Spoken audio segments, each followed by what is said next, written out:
मित्रों, महाभारत में अर्जुन और कौरव सेना के बीच युद्ध की बहुत सारी कहानियां हैं, जिसमें अर्जुन ने कर्ण, भीष्म, द्रोण, शकुनी और बहुत सारे महारथियों से युद्ध किया, जिनकी कहानियां आपने जरूर सुनी होंगी। लेकिन जब बात हो कृष्ण और अर्जुन के युद्ध की, तो इसे शायद ही आप जानते होंगे। तो आखिर क्यों हुआ अर्जुन और अर्जुन के सारथी रहे भगवान श्री कृष्ण के बीच युद्ध? जानने के लिए वीडियो को अंत तक जरूर देखें। अगर आप चैनल पर पहली बार आए हैं तो वीडियो को लाइक और चैनल को सब्सक्राइब जरूर कर लें। मित्रों, महाभारत युद्ध के बाद की बात है। महर्षि गालव सुबह के समय स्नान के बाद सूर्य को जल अर्पित कर रहे थे। उसी समय वायु मार्ग से गुजर रहे गंधर्व चित्रसेन थूकते हैं। चित्रसेन का वह थूक महर्षि गालव की अंजलि में गिर जाता है। इससे महर्षि गालव बहुत क्रोधित होते हैं। वह खुद उसे शाप न देकर दंड दिलाने के लिए श्री कृष्ण के दरबार में पहुंचे। महर्षि की बात सुनकर उनका आदर करते हुए श्री कृष्ण ने 24 घंटे के अंदर चित्रसेन का वध करने का वचन महर्षि को दे दिया। उधर जैसे ही नारद मुनि को इस बात का पता चला, वह चित्रसेन के पास पहुंचे और उनसे कहने लगे, जो भी दान पुण्य करना चाहते हो कर लो, क्योंकि स्वयं श्री कृष्ण कुछ ही घंटों में तुम्हें मृत्युद्वार भेजने वाले हैं। यह सुनकर चित्रसेन घबराए और तीनों लोक में शरण मांगने लगे, लेकिन किसी ने उन्हें अपने यहां शरण नहीं दी। आखिर श्री कृष्ण से वैर कौन लेता?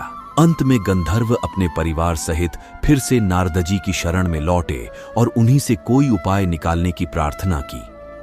गंधर्व की विनती पर नारद जी को दया आई और उन्होंने चित्रसेन से कहा कि तुम अपने परिवार सहित आधी रात को इस जगह पर यमुना के किनारे विलाप करना।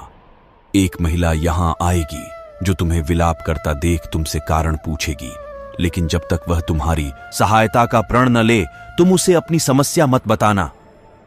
चित्रसेन तैयार हो गए। इसके बाद नारद जी पहुंचे श्री कृष्ण की बहन और अर्जुन की पत्नी देवी सुभद्रा के पास और उनसे कहा कि आज बहुत ही शुभ तिथि है। आज मध्य रात्रि में यमुना में स्नान करना और दीन दुखियों की सहायता करने पर अक्षय लाभ की प्राप्ति होती है। यह सुनकर सुभद्रा रात को अपनी 2 सखियों के साथ यमुना में स्नान के लिए पहुंची। वहां उन्होंने विलाप करते गंधर्व और उसके परिवार को देखा, तो उन्होंने अक्षय लाभ की इच्छा और मानवता के नाते उनके दुख का कारण पूछा। लेकिन गंधर्व ने तब तक कुछ नहीं बताया जब तक सुभद्रा ने सहायता का प्रण नहीं किया। लेकिन जैसे ही सुभद्रा ने प्रण किया और गंधर्व ने श्री कृष्ण के प्रण की बात बताई, सुभद्रा धर्म संकट में पड़ गई। उन्हें कुछ नहीं सूझा तो वह गंधर्व को अपने साथ महल ले गई और जाकर अर्जुन को पूरी बात बताई। अर्जुन ने कहा, चिंता न करो, अब चित्रसेन हमारी शरण में है तो इनकी रक्षा हमारा कर्तव्य है। उधर देवर्षि नारद श्री कृष्ण के पास पहुंच गए और उन्हें बताया कि प्रभु, आप गंधर्व चित्रसेन को मारने की तैयारी में तो हैं, लेकिन स्वयं आपके प्रिय अर्जुन ने उसे अपने संरक्षण में रखा है। इस पर कान्हा नारद मुनि से कहते हैं कि आप जाकर अर्जुन को समझाने का प्रयत्न करें। नारद जी अर्जुन के पास आते हैं और श्री कृष्ण का संदेश देते हैं। इस पर अर्जुन कहते हैं कि मैं स्वयं श्री कृष्ण का भक्त हूं और उन्होंने ही मुझे क्षत्रिय का धर्म सिखाया है। मैं उनमें समर्पित रहकर ही अपनी शरण में आए व्यक्ति की रक्षा करूंगा। यह संदेश नारद मुनि श्री कृष्ण को सुनाते हैं। इसके बाद कृष्ण और अर्जुन युद्ध भूमि में आमने सामने थे। दोनों के बीच भीषण संग्राम होने लगा। युद्ध का कोई निर्णय नहीं निकल रहा था। अर्जुन युद्ध भूमि से हटने को तैयार नहीं थे। युद्ध का निर्णय न निकलता देख श्री कृष्ण ने अपना सुदर्शन चक्र छोड़ा तो अर्जुन ने जवाब में पाशुपतास्त्र छोड़ दिया।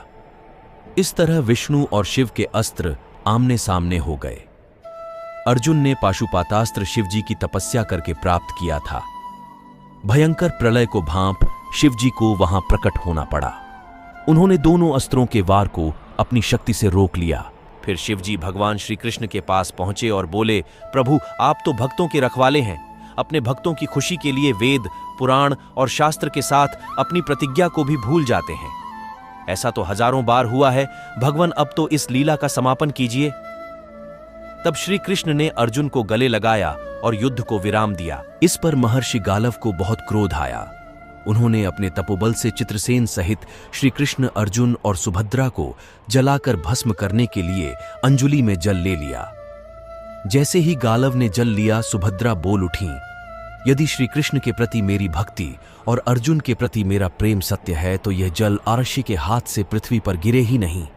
ऐसा ही हुआ। जल पृथ्वी पर नहीं गिरा और गालव ऋषि ने स्वयं को बहुत लज्जित अनुभव किया।